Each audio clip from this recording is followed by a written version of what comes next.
안녕하세요. 미용실을 운영하고 있는 평범한 30대 여성입니다.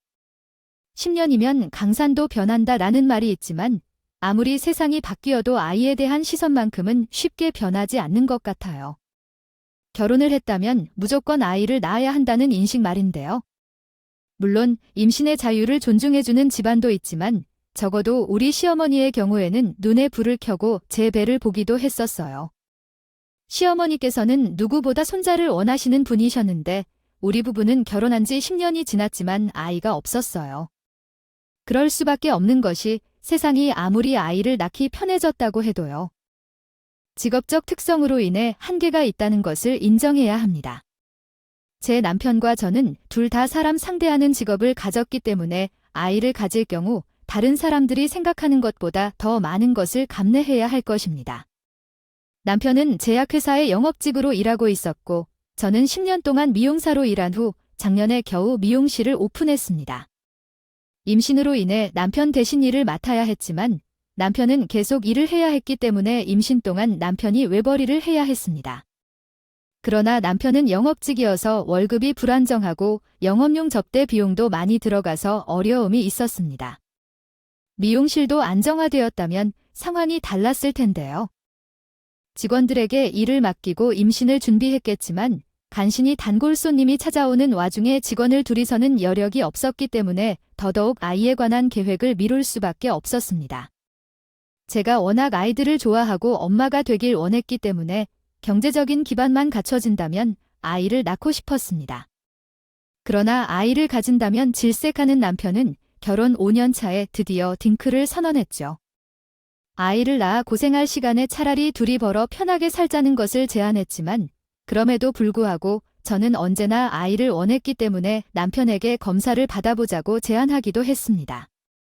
그럴 때마다 남편은 화를 내기만 했습니다. 자신에게 아무런 문제가 없다며 왜 자존심이 상할 정도로 병원에 가서 검사를 받아야 하는지 도통 이해가 되지 않았던 거죠. 남편은 이미 어이없이 살기로 합의를 했는데도 자꾸 이 세타령을 하냐며 검사 이야기를 할 때마다 온갖 성질을 내곤 했어요. 남편의 입장에서는 답답할 수 있겠지만 저 역시 나름의 사정이 있었습니다. 도대체 아이는 언제 나올 거냐는 시어머니의 잔소리를 10년 동안 듣는 입장에서는 남편처럼 태평할 수가 없는 것이죠. 10년 동안 계속해서 저만 보면 아이를 낳을 수 없는 반품이라며 모욕적인 말을 서슴없이 하는 시어머니를 견딜 수 있는 며느리가 어디에 있을까요? 다른 며느리들도 비슷한 성향일 것이라 생각하지만요. 아이에 대한 시어머니의 간섭은 저에게 매우 큰 스트레스였어요. 간간히 시댁을 방문할 때 듣는 한두 마디의 간섭이었다면 그냥 한 귀로 듣고 한 귀로 잊어버릴 수도 있겠지만 미용실 문이 열리는 대로 들어와서 잔소리를 하는 시어머니는 정말 견딜 수 없었어요. 매번 미용실에 가면 동네에서 며느리를 괴롭히는 악명 높은 소문이 자자한 시어머니 부대를 끌고 오는 것 같았어요. 얼마나 소름 끼칠지 상상해보세요. 한 번 앉아서 쉬면 안 되고 계속해서 온갖 안 좋은 말을 늘어지게 하는 시어머니와 그 무리 탓에 나중에는 뾰족한 파마머리를 한 아주머니들만 봐도 두통이 밀려올 것 같았어요. 그 정도였어요. 머무르게 되어서는 안 돼. 요즘 사람들이 얼마나 악랄하고 간사한지. 지혜 있는 사람이 나타나면 곧 시의 미를 물러나는 걸 볼 수 있어. 제 미를 우습게 보고 10년 동안 눈 하나 깜박 안 하고 애도 안 한 우리 집구를 보면 답이 탁 나오잖아. 누나가 마음이 어려워서 그래? 아, 그렇게. 내가 며느리로 들어오자마자 기부터 꺾어 놓으라고 했잖아. 에휴, 나는 당면을 처음 봤을 때 아이 못에 박았다고 말해. 결혼 후 1년 안에 손주가 안겨주는 기미가 보이지 않으면 아예 보지도 않을 거야. 부모와 자식 간의 연락을 끊고 살자는데 아들이 그 소리를 들어서. 대겨 우리 집 며느리도 원래는 그 모식경이에요. 딩크다 뭐다 하면서 애 안 낳고 살겠다는 거 내가 한 소리 안으로 아들이 며느리를 설득해서 현재 우리 집에 연년생 선조놈이 2명이나 있는 거지 않아요? 언니도 그러니까 빨리 떡두꺼 같은 손주를 봐야 할 텐데요. 얘기하세요. 닮아도 우리 아들을 닮아야지. 떡두꺼비는 무슨 나오는 애는 무조건 잘난 우리 아들을 쏙 빼닮아야지. 10년 동안 애를 기다려준 며느리 참아준 것만 봐도 우리 언니 인품은 참 대단한데 아유나였으면 진작에 멀쩡한 우리 아들씨 말려 죽일 거냐면서 내쫓았을 텐데. 그 정도면요. 에너지는 새며느리를 구해야 하는 것 아닌가 몰라.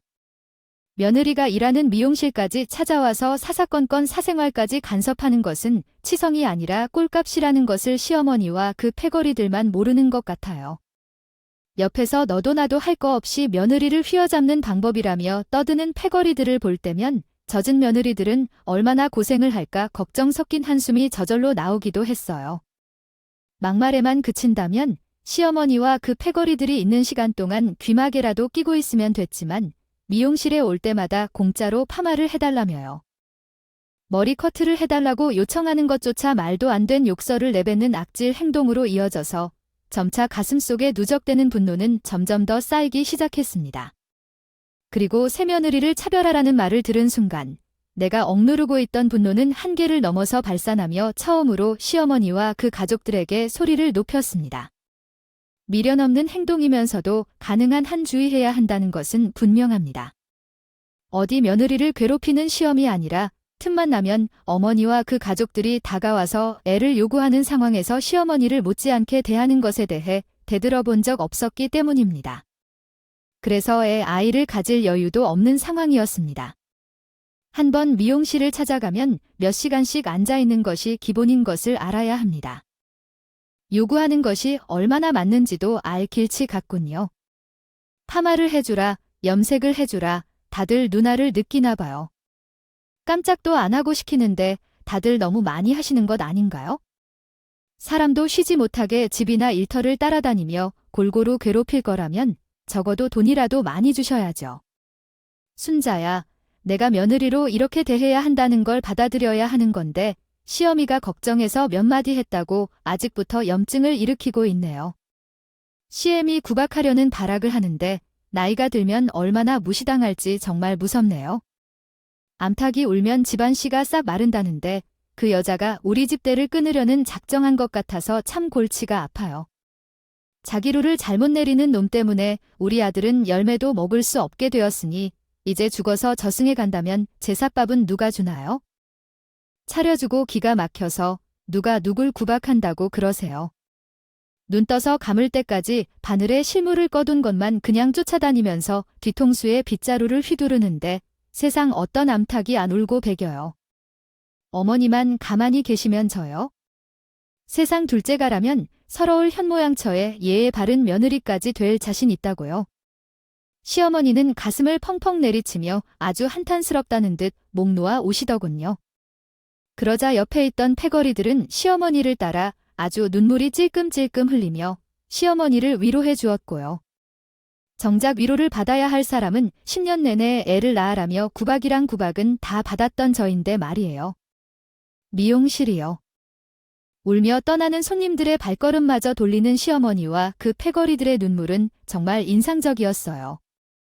그 우정은 너무나 감동적이어서 입술이 저절로 치면서 나도 사람이라서 시어머니를 향해 솔직히 이야기를 해주어서 약간 후회도 했지만요.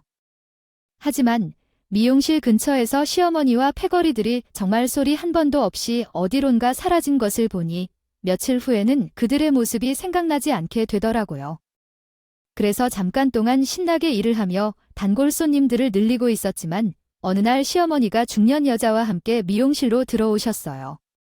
중년 여자분은 머리부터 발끝까지 얼마나 우아하게 느껴지는지 거기에서 귀족스러움이 흘러나왔답니다.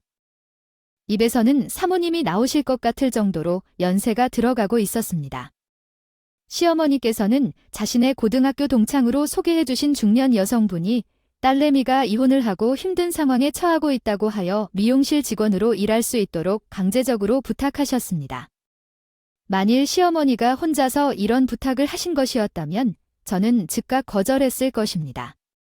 비록 며느리로서 시어머니의 시선을 받고 있더라도 제가 사장이고 주인임에도 불구하고 다른 이가 갑자기 나타나서 외모조차 모르는 사람을 직원으로 채용하라는 것은 말이 안 되는 일입니다.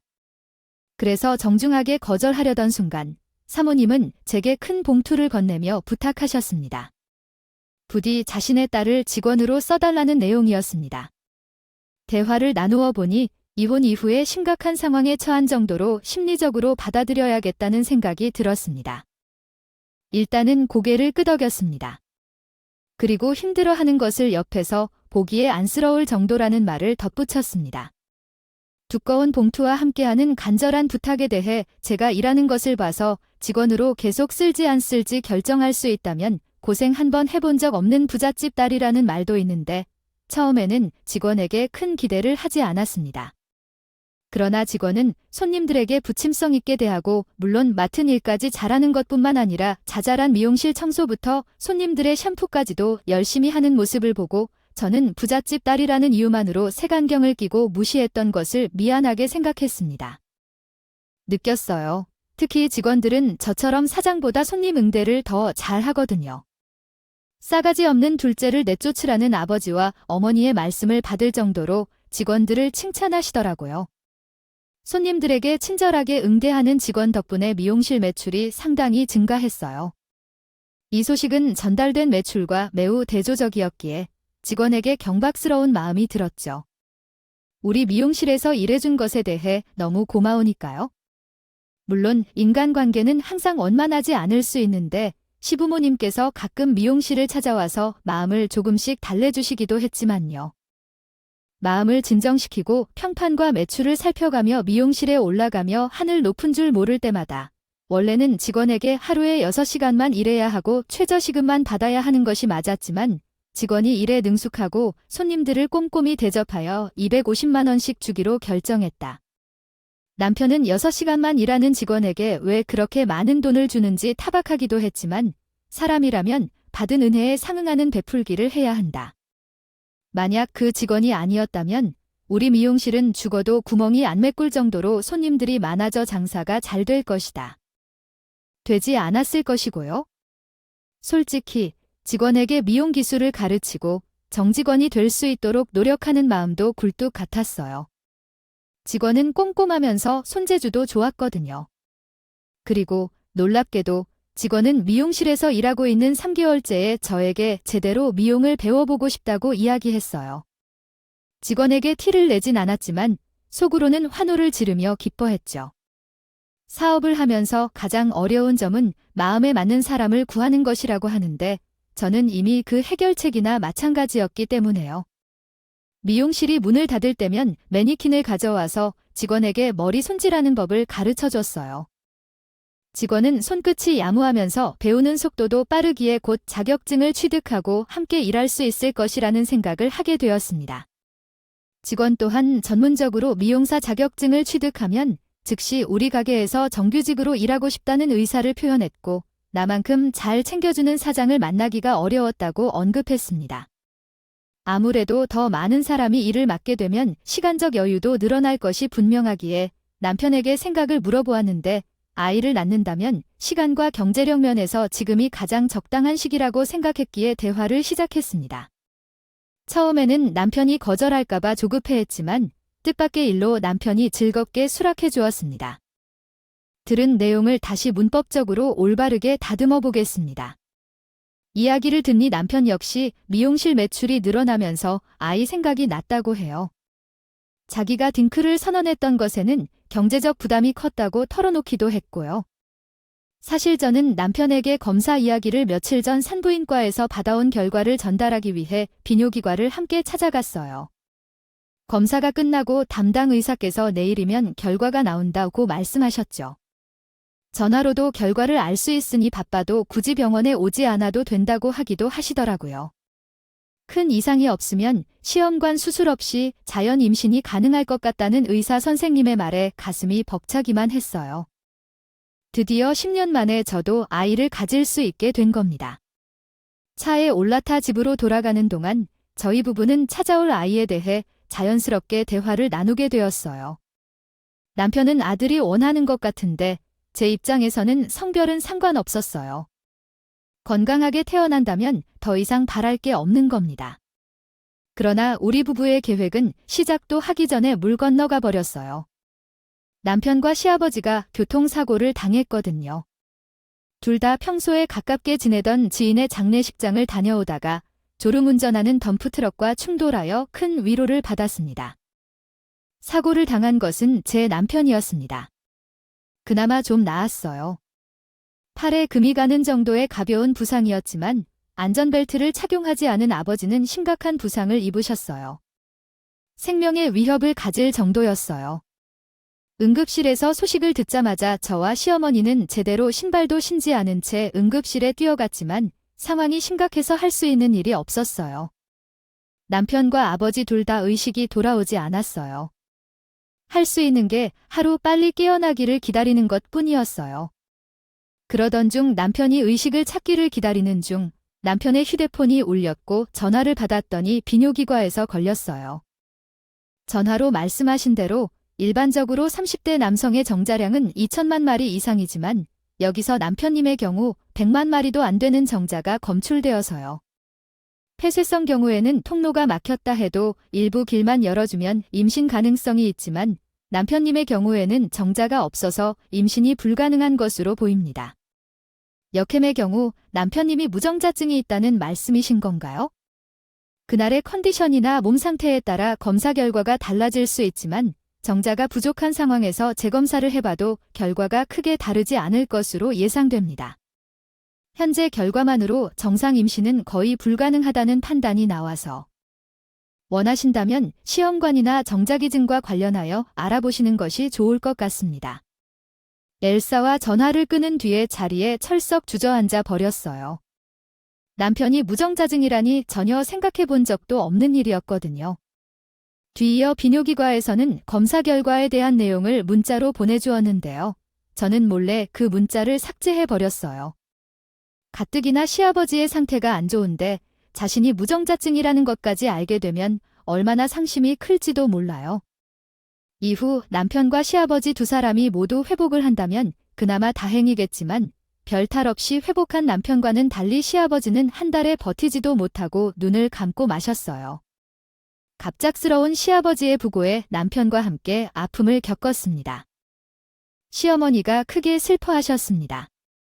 평소에는 시어머니께서 저에게 다양한 시집살이를 시키셨지만 이번에는 시어머니를 위로해 드려야겠다는 생각이 들었습니다.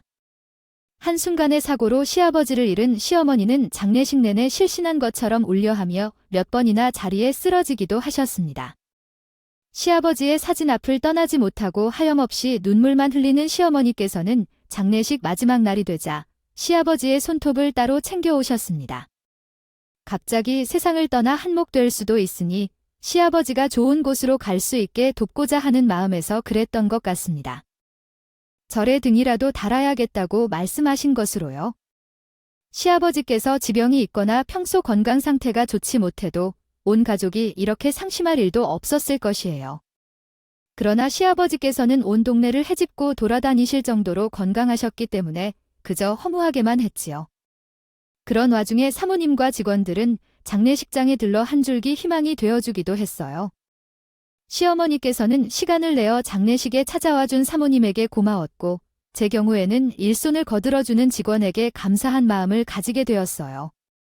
그래서 장례식이 끝나고 나서 직원들에게는 따로 보너스라도 챙겨주기로 마음먹었고 장례식에 참석해준 고마움과 제가 없는 동안 미용실을 잘 돌봐준 정성이 너무 컸는데 다행히 직원들은 제가 주신 선물을 받고 앞으로 일을 열심히 하겠다며 뜻을 다졌습니다. 그런데 다시 미용실에서 근무한 지 한 달도 안 된 어느 때 남편이 퇴근하고 나에게 이야기를 해야겠다고 했어요. 진지한 표정의 남편을 보며 나는 몰래 심장을 덜 떨렸어요. 혹시라도 병원에 따로 연락해 자신이 무정자증이라는 것을 알아볼까 하는 불안감 때문이었습니다. 하지만 남편은 이런 걱정과 달리 회사를 그만두고 싶다는 말을 하였어요. 나 사업하고 싶어. 당신도 알다시피 내가 직장 생활을 1시간만 해도 10년이 넘었는데 아직 도저히 못 버티겠다고 그렇게 말해. 올해 말까지만 버티면 되겠다고. 말일이면서 도마더러 솔직히 얘기하자. 술자리 가서 풀 쓰는 거 그렇고 신입한테 밀려서 초조해 하는 거 너무 스트레스야. 이젠 진심으로 도와줘야겠어. 내가 건강식품 관련 일에 재능이 있다는 건 너도 잘 알다시피야. 이번에 비타민 사업을 시작하면 정말 큰 성과를 거둘 수 있을 것 같아. 진짜 노력해서 보답할게. 내가 제대로 일해야 하고 인생을 한 번 사는 거니까 나를 대표로 한 번 봐주라고 해. 알았어. 그러니까 이번에 사업 자금을 대여해 줄 테니 한번 도전해 보자고. 나도 아직 일을 제대로 할 수 있고 너도 열심히 하겠지? 남편이 이거 집착해내는 거 아니겠지? 건강식품 사업이 아닌 다른 사업을 시작하겠다고 언급했다면 아마 다시 생각해보라고 설득을 받았을 것입니다. 하지만 건강식품은 남편의 전문 분야였기 때문에 남편의 의견을 따르기로 했어요. 결국 이번 세상에서 아이를 입양하지 않는 한 남편과 둘만 사야 하는 만큼 아이가 없이 살기로 한 사실에 대해서 남편이 희망하는 대로 지원해주고 싶은 마음이 커졌기 때문입니다. 그래서 결국 신혼집을 팔아서 남편의 사업 자금을 마련하기로 결심했죠. 비록 현재 살고 있는 아파트는 미용실을 운영하기 전에 모아둔 돈으로 구입한 것이고 저희 부부 둘만 살기에는 너무 컸습니다. 사람이 되었다. 혼자 더 필요하다 싶습니다. 저를 보며 주변 사람들은 힘들지 않냐며 걱정을 했지만 손발이 척척 맞는 직원이 있어서인지 딱히 힘들다고 느낀 적은 없었어요. 하지만 오래 함께 할 줄 알았던 직원이 사직서를 내면서 힘듦이 찾아왔어요. 직원이 처음 그만둔다고 말했을 때 해도 월급을 올려주거나 근무 시간을 줄여주는 등 미용실을 더 다닐 수 있는 조건을 만들어 설득하려고 했지만 몸이 좋지 않다는 직원의 말에 차마 잡을 수가 없었어요. 함께 일하며 직원의 몸 상태가 좋지 않다는 것을 두 눈으로 확인했기에 더더욱 잡을 수가 없었어요. 직원은 한 달간 매일같이 체해 같이 점심을 먹지도 못하는 일이 있었어요. 지금까지 이 직원한테 느낀 덕이 너무 많아서 퇴직금을 푸짐하게 주었어요. 제가 할 수 있는 일은 이게 최선인 걸로 알아요. 기가 막혀서 내일은 믿고 건넬 수 없는 찾아서 내 돈 받겠다는데 그게 그렇게 욕먹을 일인가요? 그 여자랑 무슨 사이인 줄은 모르겠지만 계속해서 마을 미용실을 운영하고 싶으면 그 여자를 지금 가지고 오는 게 좋을 거예요. 최소한 도우리는 알아요. 아무 상관없는 사람도 끌어들여서 깽판 치는 건 싫거든요. 그러니까 우리 서로 얼굴 붉힐 일 없이 깔끔하게 내 전처를 가지러 갑시다. 깔끔하게 마무리하자고요. 이봐요. 부잣집 딸내미 어떻게 만나서 돈을 뜯어내려는 음모를 꾸미나 본데 그 나이 먹고 여자를 협박하며 한몫 챙기려는 생각을 하는 자체가 창피하단 생각을 해본 적 없는 건가요? 열심히 살려고 노력하는 사람한테 굳이 건들지 말고 돈을 벌고 싶다면 허튼 짓 하지 말고 일자리라도 찾아보세요. 아이고, 내 전처가 부잣집 딸내미라고 하더군요. 얘야, 아주 감싸고 도는 걸 보니까 너도 거짓말 하나는 기가 막히게 했나 봐. 남자는 부자란 말에 혼란을 터뜨리며 자꾸 헛웃음을 터뜨렸어요. 자꾸 혼잣말을 중얼거리는 남자를 보며 저는 확신을 했어요. 직원이 정신이 온전치 못한 남자에게 잘못 걸려들어 호되게 헤매는 중이라고 하더군요. 그래서 직원을 생각해서라도 곧바로 경찰에 신고를 하려고 했는데 남자의 입에서 나온 이야기는 참으로 충격적이었습니다. 이렇게 선처해주니 더 줄어들기나 하겠어요. 얻으려고 옆에 붙어 있었겠지? 아이고, 순진한 사장님. 당신 그 여자한테 제대로 당한 거야? 부잣집 딸내미? 돈만 들어오면 한 푼도 안 남기고 헤프게 쓰는 그 모녀 성격. 부잣집 딸내미는 무슨? 사기꾼 딸내미라면 또 몰라도 그 모녀가 터키가 뭔 줄 아세요? 순진한 사람들한테 좋은 투자해 줄 거라고 입 털어서 벼룩이간 떼먹는 거야? 그래도 다시 생각해보니 사장님 말이요. 1년 사이에 여기저기 사기쳐서 한탕을 친 적이 한 번 있었어요. 그 후 딸내미를 엄마 대신해서 징역을 살면서 열심히 살아왔습니다. 남의 돈을 훔치는 게 어째서 그렇게 강조하시는 거예요? 그리고 지금 미선 씨와 그 사모님을 사기쳤다고 하시는데 저도 알고 계신 미선 씨와 다를 것 같은데요. 엄한 사람은 지금 잡지 말고 당장 나가세요. 그 여자와 이혼한 것은 그녀가 사치를 벌이기 위해 번 돈으로 사치를 즐기려고 했기 때문에 일어난 일이에요. 1억을 송장으로 모두 써서 같이 산 저항에 대해 생각해 보세요. 매달 100만 원을 내놓기로 합의했는데 필요 없는 걸로 봤어요. 당장 그 여자에게 연락해서 지금 여기로 나오라고 해야 해요. 오늘은 어떤 일이 있던지 그 여자와 합의를 봐야겠거든요. 남자가 말했습니다. 직원은 지난 5개월 동안 입금을 잘했지만 한 달 전부터는 약속한 100만 원을 입금하지 않고 아예 연락을 끊었다고 해요. 그것은 정말로 잠수를 탄 거죠.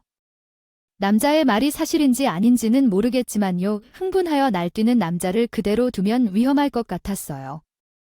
그래서 남자를 진정시킨 후 곧바로 상가 밖에 있는 화장실로 뛰어갔습니다. 직원에게 전화를 걸었죠. 저도 무슨 상황을 알아야겠다고 경찰에 신고를 하든 남자를 잘 타일러 집으로 돌려보내든 결정할 일이에요. 그러나 어찌 된 일인지 몇 번이고 전화를 해봐도 직원은 전화를 받지 않았어요. 문자를 보내봤지만 똑같았어요. 한참을 고민한 뒤 남자를 잘 타일러 집으로 돌려보내야겠다고 생각했지만 다시 미용실로 돌아가자 남자가 조금 진정이 되었는지 차분한 목소리로 제게 말을 걸어왔어요. 결혼식을 망치면 안 된다며 직원에게 연락하지 말라고 했지만 되도록이면 연락하지 말라고 했어요. 의아해 한내가 남자는 흥신소 직원과 연락한 내용을 보여주었어요. 얼마나 꼼꼼히 숨기고 있던지요. 흥신소 직원도 이 미용실에서 일했다는 사실이 2달 전에 웨딩 촬영을 했다는 것을 알았어요. 딱 2개만 알아내었어요. 그 여자가 돈에 환장한 것을 알고 있었지만 자기 아빠 같은 남자와 결혼할 정도로 비유가 좋다는 건 꿈에도 몰랐어요. 미선 씨가 절대 그럴 리가 없는데 뭔가 착각한 게 아닌가요?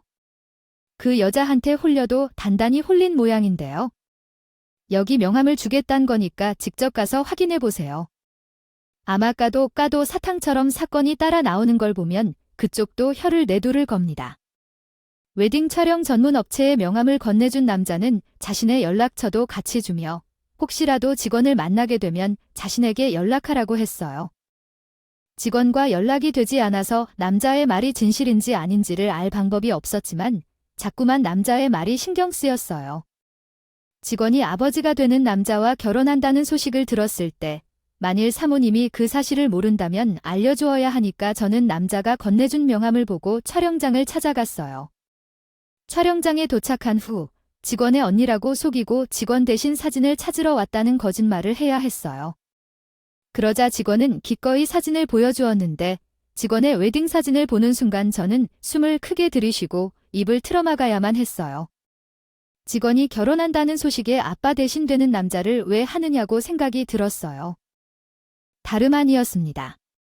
시아버지였는데 이것만으로도 환장할 지경이었지만 한술 더 떠 직원은 시아버지와 함께 초음파 사진을 든 채로 사진을 찍었습니다. 초음파 사진을 볼 때 머리가 핑핑 돌아 소파에 떨어져 버릴 뻔했습니다. 차례대로 웨딩 사진을 보여주던 업체 직원은 그런 나를 부축해주며 괜찮냐고 물어보기도 했어요. 혹시 신랑의 나이가 많다는 것을 몰랐냐고 하며 간신히 바들바들 경련이 일어난 채로 사진이 너무 잘 나왔다고 놀랐다는 식으로 변명을 둘러쌌습니다. 놀란 티를 내다가 저희 직원에게 따로 연락을 했습니다. 그렇지 않나요? 업체 직원이 차를 가져가는 동안 저는 휴대폰을 꺼내어 몇 장의 사진도 찍었습니다. 사람 앞에서 하는 일이기 때문에 어떻게 될지 모르겠지만 확실한 증거를 남기는 게 좋다고 생각했거든요. 웨딩 사진을 찍은 날짜를 대략적으로 계산해 보니 시아버지가 세상을 떠나시기 일주일 전쯤 찍은 것 같았어요. 그래서 저는 지금까지 시아버지의 옆에 있던 사람이나 최고의 직원으로 존경받았던 거라 생각했어요. 그분은 자신의 예비 남편의 장례식장에 온 상상의 인물로 마침내 머릿속에 남은 퍼즐 조각들이 맞춰졌답니다. 식사를 거절하거나 먹지 않은 것도 매번 였었거든요. 피곤해서 일찍 퇴근했던 것도 다 아이 한 명이 뱃속에 있었기 때문이었어요. 아이와 상감녀가 간단하게 만난 사이였다면 문제가 되지 않았을 텐데 상감녀의 뱃속에 큰 애물단지가 들어있었기 때문에 마음이 불안했어요. 어떻게 시어머니께 말씀을 전해야 할지 고민하느라 머리가 혼란스러웠죠. 성격 상건성인 저는 걱정이 많아 모든 일을 미뤄두는 편이지만 이번 일은 정말 미뤄둘 수 없었어요. 시어머니에게 말씀드리기로 마음먹고 있을 때 시어머니께서 자신도 말씀이 있다며 곧바로 우리 집에 오시겠다고 하셨어요.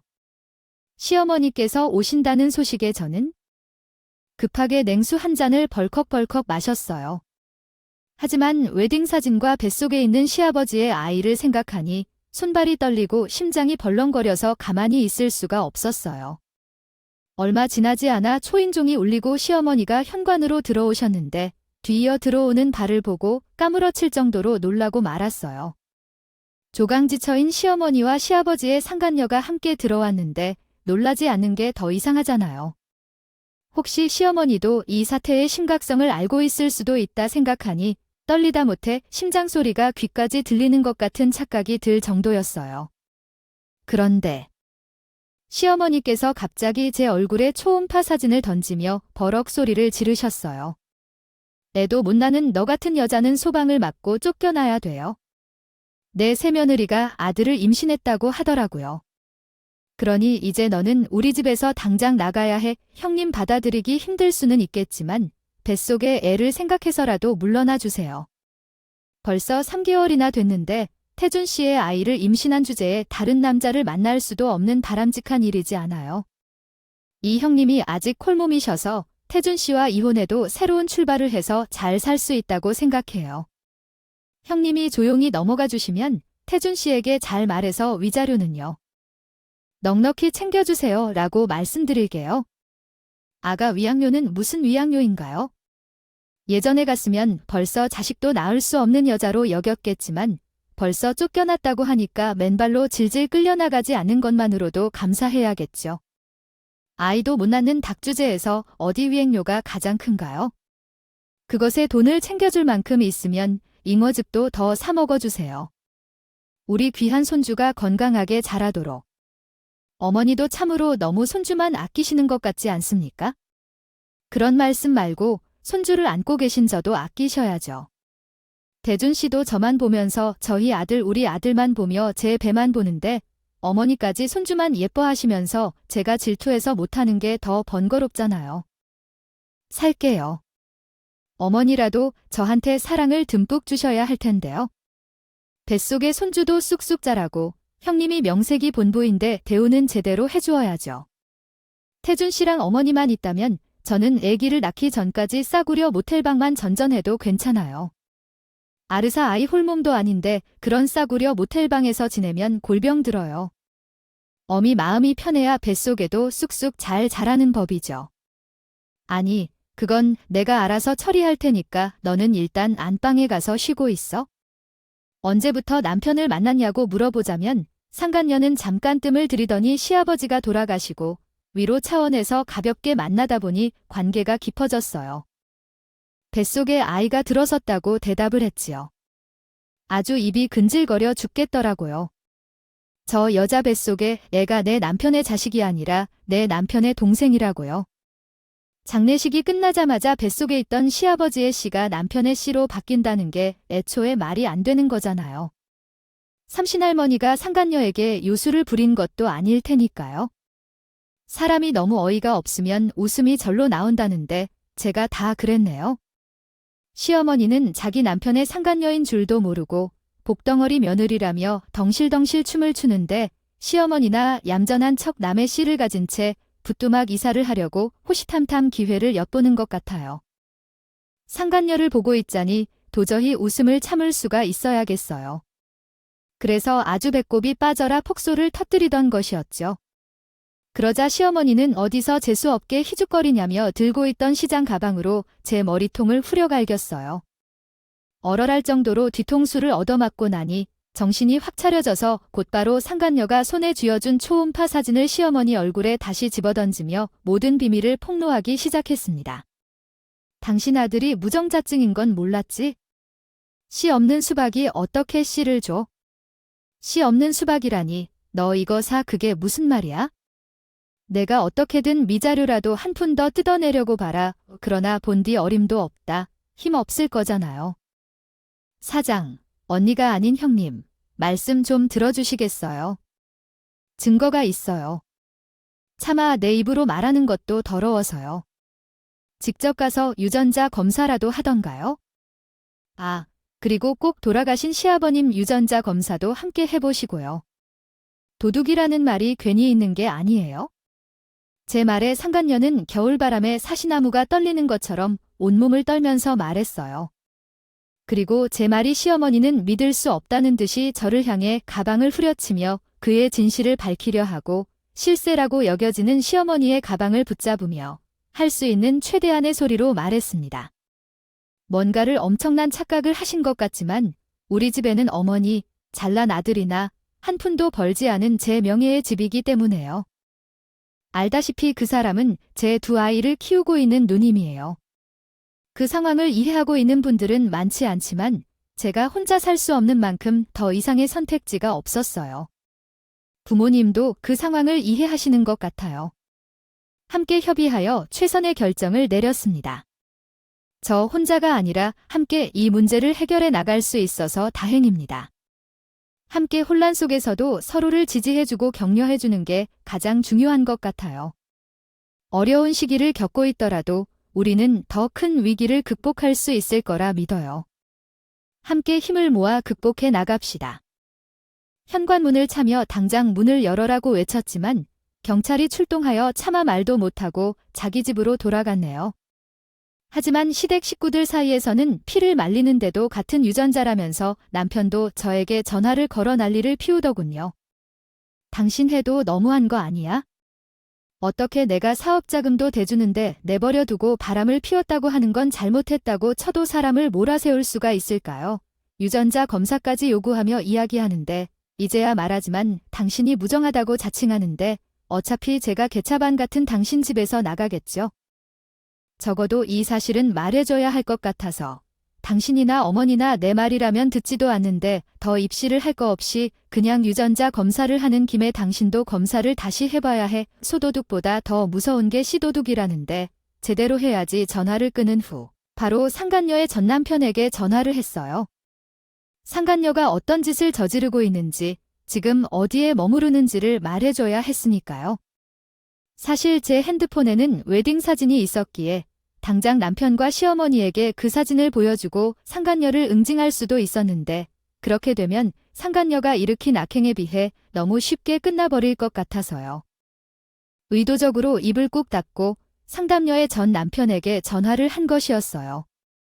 그 이후 저는 이혼을 위해 변호사를 찾아 상담을 받고 집을 내놓는 등 정말 바쁜 날들을 보냈어요. 그런데 이혼 소장을 보낸 지 얼마 되지 않아 두 모자는 우리 집 앞까지 찾아와 무릎을 꿇고 싹싹 빌었어요. 아가를 가졌다는 말에 나는 눈이 돌아가서 그에게 전부 없을 짓을 저지르려 했죠. 지금이라도 내 사과를 받아줘. 내가 이날까지 살면서 손주라고 철철히 믿고 있던 그 뱃속에 내 남편이었다는 걸 알려주려고 했지만 우리도 결국 확연하게 속은 사기꾼 집안으로 끌려가게 되었어요. 아들 옆에 있던 줄 알았으면 좋겠다요. 두지도 않았어. 공연 전 남편이 찾아오지만 없었으면 우리 집이 홀랑 그 사기꾼 년한테 넘어갈 뻔했다. 이야기를 들어보니 전화하자마자 상간녀의 전 남편이 시댁으로 들어가 모든 사실을 다 밝혀버렸다고 하네요. 상간녀 집안부터가 사기꾼인 것부터 상간녀가 사기죄로 행동한 것까지 다녀온다고 해요. 그게 전부가 아니라고 하더군요. 시아버지와 함께 찍은 웨딩 사진부터도 가져가서 두 사람의 불륜 사실도 폭로해버렸대요. 나중에 상황을 이해한 두 모자는 급히 유전자 검사를 진행했고 시어머니는 시아버지의 장례식에서 깎은 손톱이 있어서 물 없이 유전자 검사를 할 수 있었어요. 그러면 다음과 같이 문단을 수정할 수 있습니다. 남편과 함께 무정자 검사를 받았어요. 예상했던 대로 상간녀가 출산한 아이는 남편의 아이이고 남편은 무정자였던 것으로 확인되었어요. 더 충격적인 사실은 아버지가 가지고 있던 시골 땅을 상간녀에게 판 말이에요. 그 땅은 최근에 재개발 예정으로 가격이 급등하게 됐기에 시어머니는 충분히 분노했었죠. 시어머니는 이 땅 이야기를 꺼내면서 가슴을 아프게 했어요. 이 늙은이 덕분에 내가 몇 살이나 되어서 이런 고생을 하는지 모르겠어. 내 평생을 이렇게 살 줄 몰랐어. 이렇게 여자 문제에 뒤덮여 사는 이들의 모습을 바라보며 더 이상 이런 일이 반복되지 않기를 바랄 뿐이에요. 태어난 아이가 남편의 것인 줄 어떻게 알았겠어요. 아찔하고 이 땅을 팔아도 평생을 먹고 살기 충분한데 이 땅마저 호련히 팔았으니 속이 우러나 터져서 살 수 없겠다는 마음이 든데. 정말 애미야? 왜 그런 이야기를 저에게 대시하는 건가요? 땅인지 시멘트인지도 구별 못하고 들어왔다는데 당황하여 말씀하시는데 벌컥. 며느리로부터 뿌리부터 내려온 건 어머니시고요. 그렇다면 이해해 주세요. 입을 열자마자 한숨을 놓겠습니다. 앞뒤 상황도 파악해 주세요. 당신이 턴패거리였거나 저의 감시를 했다면 상황이 달랐을 텐데 말이죠. 이미 이혼을 결심한 나에게는 모르는 일이므로 어머니와 함께 살고 잘 해결해 보세요. 씨도 없는 소중한 아들을 좋은 삶을 살게 해주세요. 어미야, 제가 잘못했다고 인정합니다. 앞으로 너희들과 관련된 일에는 결코 간섭하지 않고 나의 사후를 살겠다고 약속합니다. 한 번만 도와주세요. 어머니에 이어 남편까지 평생 돌아보며 잘못을 깨닫고 살겠습니다. 용서해 주실래요? 남편과 어머니에게 깨진 그릇은 물이 줄줄 새는 대로 살 것이니 알아서 해달라고 요구했지만 무시당했습니다. 그럼에도 전문 가이드로 남편과 어머니를 쫓아냈고 이유서는 만족스러운 증거인 남편의 불륜과 시댁의 도덕적으로 좋지 않은 상황을 입증하여 승인받았습니다. 덕분에 유책으로 확정된 남편은 제게 3천만 원의 벌금을 물게 되었어요. 상간녀 전 남편에 대한 적극적인 증언 덕분에 이혼은 잘 마무리가 되었지만 솔직히 겁도 나기도 했어요. 이혼 후 혼자서 어떻게 살아야 할지 막막했거든요. 그래도 죽으라는 법은 없으니까 이혼한 지 오래되지 않은 채로 지인이 미용 강의를 제안해 오더군요. 그 후 몇 차례 더 강의를 나가보니 사람을 가르치는 것이 제 적성에 잘 맞는다는 것을 깨달았고 이를 통해 교수 준비까지 하게 되었어요. 미용실은 권리금을 받고 다른 사람에게 넘긴 후에 집도 미용실도 정리한 후에 전달했어요. 남편은 지속적으로 연락을 해왔어요. 연락을 받지 않고 번호를 바꿔서 차단할 것이라 생각했지만 할 말은 한 가지뿐이라는 것을 알았죠. 연락을 받아봐야 할 이유가 없습니다. 재결합하자는 소리를 할 것이 분명해 보였거든요. 그런데 제 전남편이 미용실 앞에서 왜 그렇게 망가져 있는지 모르겠어요. 미용실을 인수한 사장님께서 한 번만 전 남편을 만나보라며 부탁하셨어요.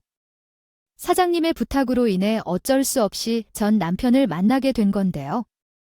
전 남편이 그동안 어떤 일을 했는지는 모르겠지만 얼굴이 반쪽이 된 것을 보니 굉장히 힘들었을 것으로 생각돼요. 예상한 대로 전 남편을 만나자마자 재결합 이야기를 꺼내며 자신이 상간녀 때문에 얼마나 고생을 했는지 구구절절 늘어놓았다. 내가 미쳤나 하면서 당신 같은 조강지처를 내버려두고 아이를 놓을까 생각했어. 그럼 불 여자한테 홀려서 이혼을 하게 될까도 고민했어. 당신은 그 여자가 얼마나 독한 짓거리를 하면서 집안일을 쑥대밭으로 만들어놨는지 모르겠어. 지금은 말하지만 우리 이혼한 지 얼마 안 돼서 그 여자가 나와 혼인신고를 통해 나는 팔자에도 없던 아빠 노릇을 하게 되어버렸어. 그것도 우리 아버지를 말이야. 그래서 지금 혼이 무효 소송 중이긴 한데 결과가 어떻게 나올지는 나도 잘 모르겠어. 내가 이런 말을 하는 게 염치 없을 수도 있지만요. 당신만 괜찮다면 재결합하고 싶은데 당신이 나를 용서해 주실 수 있을까요? 어찌되었든 내가 남의 집에도 살아야 할 사람이 아니라서 아버님의 아들로서 아버님의 대신으로서 동생을 잘 보살펴야 한다고 생각하며 잘 대해주고 있습니다. 당신도 이럴 것을 예상했을 터이니 나에게 이혼하자고 큰 소리 치신 것이 아니라 분리할 수 없는데도 여자와 다니다가 잘못했다고 생각하고 있습니다. 여보, 제발 다시 돌아와 주세요. 제가 이렇게 뇌별이게 되는 각오를 해야겠어요. 제가 미쳤다고 더 열심히 노력하며 다니는 당신과 다시 재결합하고 싶습니다. 게다가 당신은 이미 가망 없을 만큼 종다른들로 가득 차 있다. 아버님의 자손들조차 상간녀와 관계가 있을 정도인데 저는 당신 곁에 가서 마땅한 자리가 어디 있는지 그렇게 생각하게 되었습니다. 당신의 아버지나 여자 취향이 참 소나무 같아 부자가 한 여자의 목을 맨 걸 보면 말이에요. 저는 오열하는 전 남편을 지나쳐 갔어요. 다시는 미용실 사장님을 귀찮게 하지 말라는 친구도 아끼지 않은 채 말이에요. 이후 간간히 들려오는 소식에 의하면 시아버지의 자식을 출산한 상간녀는 전 남편에게 양육비를 요구했다고 해요. 이혼을 하는 조건으로 말이에요. 법이라는 것이 혼인 신고 후 태어난 자녀는 그 친부가 누구든 법적 관계를 맺은 사람의 자식이었기에 전 남편이 원하지 않는다고 해도 상간녀에게 양육비를 지불해야만 했어요. 그렇게 전 남편과 상간녀는 법적 공방을 펼치며 남보다도 못하게 살고 있는 중이라네요.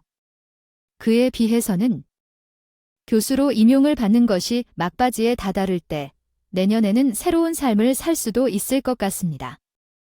전 남편과 이혼을 결정한 것이 무서웠고 슬프기는 했지만 지금 돌이켜보니 오히려 이혼이 인생의 전환점이 되었다고 느껴집니다. 새로운 삶을 시작할 수 있도록 기운을 내어야겠습니다. 여러분도 현재 어려운 일이 있더라도 너무 실망하지 마시길 바라요.